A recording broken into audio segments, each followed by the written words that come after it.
जनाब स्पीकर शुक्रिया।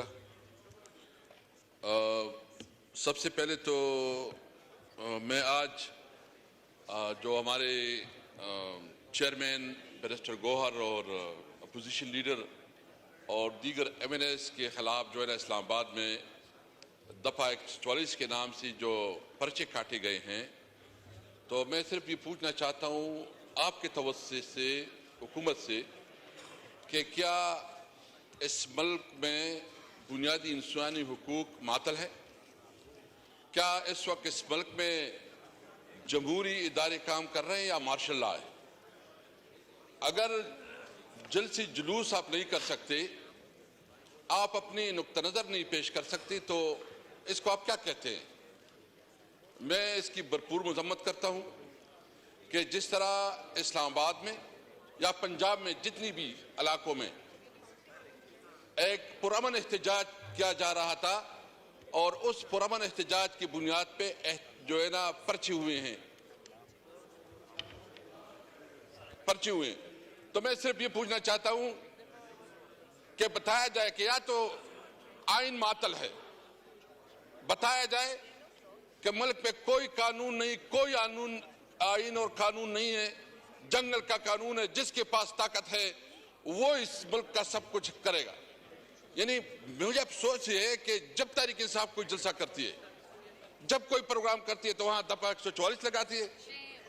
मैं पूछना चाहता हूं, लॉ मिनिस्टर साहब भी इधर बैठे हैं, आप बताएं कि दफा 144 और फिर आप जो है ना, मुझे बताया गया जो असेंबली की रूल्स हैं, स्पीकर साहब मैं ये पूछना चाहता हूं कि असेंबली की रूल्स हैं कि जब किसी MNA को गिरफ्तार किया जाएगा तो सबसे पहले स्पीकर से इजाजत ली जाएगी।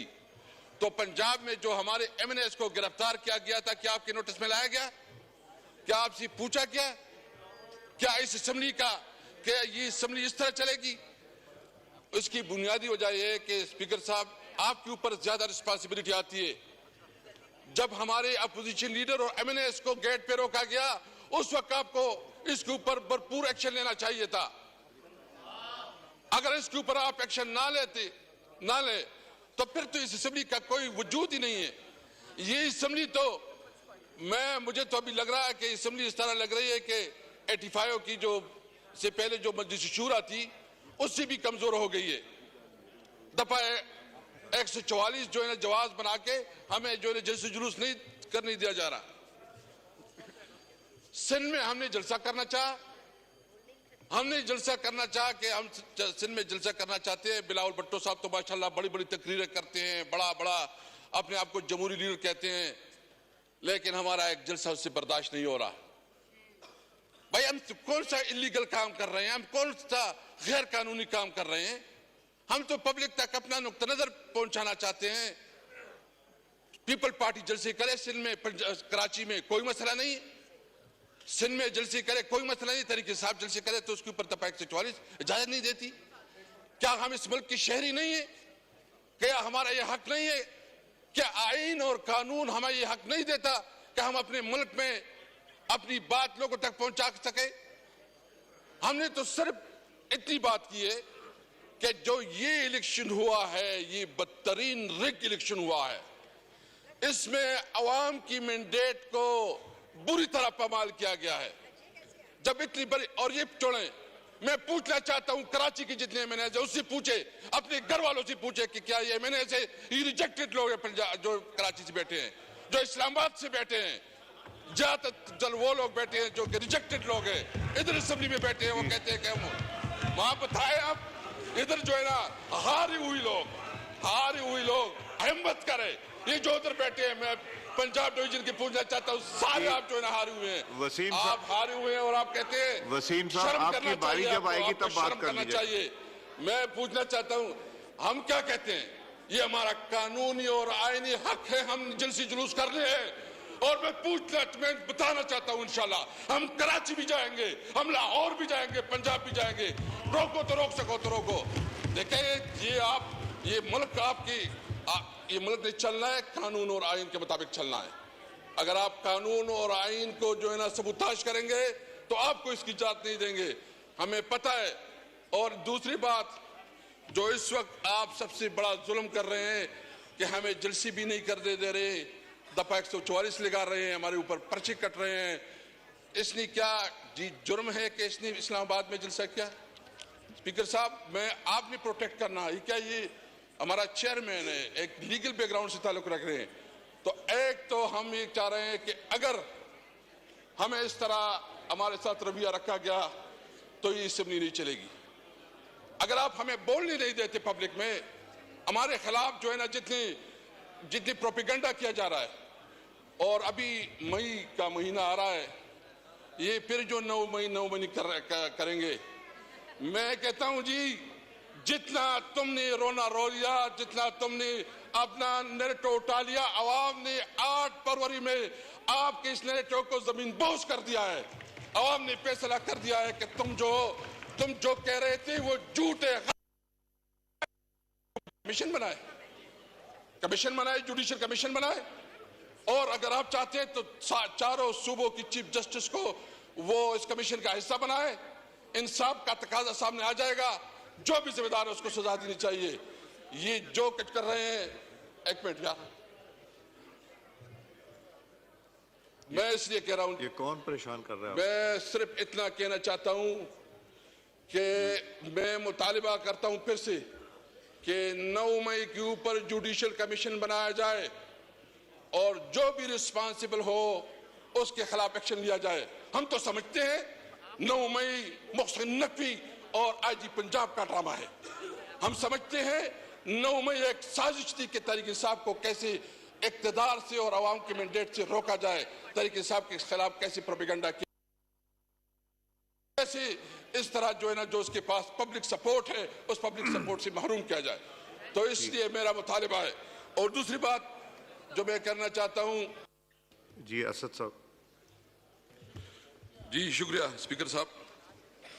हम चाहते हैं कि पार्लियामेंट मजबूत हो। हम चाहते हैं कि तमाम ताकत का सरचश्मा अवाम है, जो पीपल पार्टी कहती थी, और उसके नुमाइंदे यहाँ इस असेंबली में बैठे हैं। तो हम पार्लियामेंट को मजबूत देखना चाहते हैं। हम चाहते हैं कि मुल्क में कानून और आइन की अमलदारी हो। हम चाहते हैं कि मुल्क में आइन बालदस्त हो। हम चाहते हैं कि मुल्क में कानून की हुक्मरानी हो। हम चाहते हैं कि आजाद अदलिया हो। इस तरह अदलिया नहीं जिस तरह इस्लामाबाद में 6 जजों के साथ किया गया, जिस तरह उसकी तज़हीक की गई, उनको दबाया डराया गया। हम चाहते हैं कि अदलिया आजाद हो और आजाद फैसले करे। हम चाहते हैं कि मुल्क में सिविलियन सुप्रीमेसी हो। हम चाहते हैं कि मुल्क में सिविलियन सुप्रीमेसी हो और कानून अपना राह ले।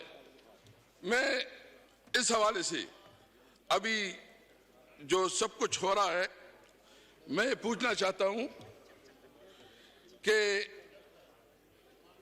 क्या बुनियादी वजह है कि हमें जलसे करने नहीं दिया जा रहा। इसलिए आज मैं इस नुक्ते पे स्पीकर साहब में बहुत एहतराम करता हूं, क्योंकि मैं भी इस पोजीशन पे रहा हूं। मैं कोई डिस्ग्रेस या वो करना नहीं चाहता, लेकिन हमें जलसो जुलूस की इजाजत किस कानून के तहत नहीं दी जा रही, किस वजह से जो है ना ये हमें दीवार से लगा रहे हैं। मैं बिल्कुल कैटेगरिकली, हम तो ये हाउस चलाना चाहते हैं। हमने फैसला किया कि हम बिल्कुल चलाना चाहते हैं, बावजूद कि हमारे बहुत सीरियस कंसर्न है। हम समझते हैं कि 47 के पैदावार हुकूमत है। कभी जो है ना इस वक्त 3 प्राइम मिनिस्टर है, एक शहबाज शरीफ साहब है, दूसरा भी नया बन गया माशाअल्लाह डिप्टी प्राइम मिनिस्टर, और एक जो है ना मोहसिन नकवी जिसके पास सारे पावर्स हैं, असल ताकत का सरचश्मा उसी के पास है, और उधर जो है ना सारे फैसले वही कर रहे हैं। लेकिन इसके बावजूद हम चाह रहे हैं कि हाउस चले। लेकिन अगर आप हमें अपने जमहूरी हुकूक नहीं करने देंगे तो मैं सब ये कहते हैं कि आपका ये हाउस नहीं चलेगा। वही करेंगे कि आप कम से कम यहाँ असेंबली में देखेंगे कि हमारे पास जो आप हमारी दीवार से लगा रहे हैं, आप दीवार से लगा रहे हैं, तो फिर हम जो है ना कोई आप नहीं करेंगे इंशाअल्लाह ताला।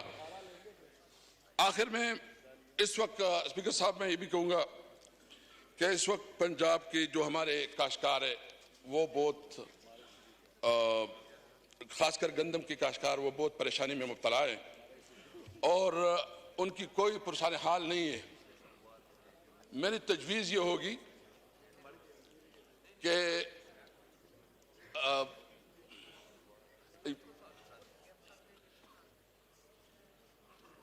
मेरी तजवीज़ ये होगी, आपको याद होगा तो हमने एक बड़ी एग्रीकल्चर कमेटी बनाई थी। जब जिस किस्म की फैसले होते थे तो हम इस हाउस को इत्तेमाद में लेते थे और इस हाउस का फैसला फिर हम बेचते थे और उसको आदर भी किया जाता था। इस वक्त गन्नम का बहुत बड़ा क्राइसिस है, किसान परेशान है।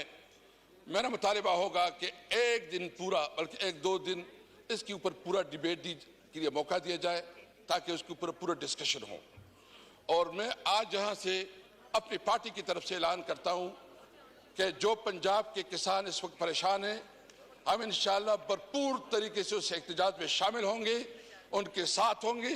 मैं अपने तमाम MLA से रिक्वेस्ट करता हूँ कि इनके एहतजाज में बैठे, उनके पास जाएं, उनकी आवाज़ उठाएं और हम इंशाअल्लाह अपने काश्तकारों को जो गंदम के काश्तकार है उसको जो इंशाअल्लाह ताला अकेले नहीं छोड़ेंगे। शुक्रिया, थैंक यू। असद साहब, इसमें ये पहले भी हमारे ऑनरेबल कोलीग्स ने दोनों साइडों से ये बात की है गंदम के हवाले से। आज मैंने राना तनवीर साहब को फ़ोन भी किया था और वो मेरा ख्याल है पास्को से ही मीटिंग करके तो यहाँ तशरीफ़ लाएंगे। जब वो आएंगे तो हम उनसे पूछ भी लेंगे जी।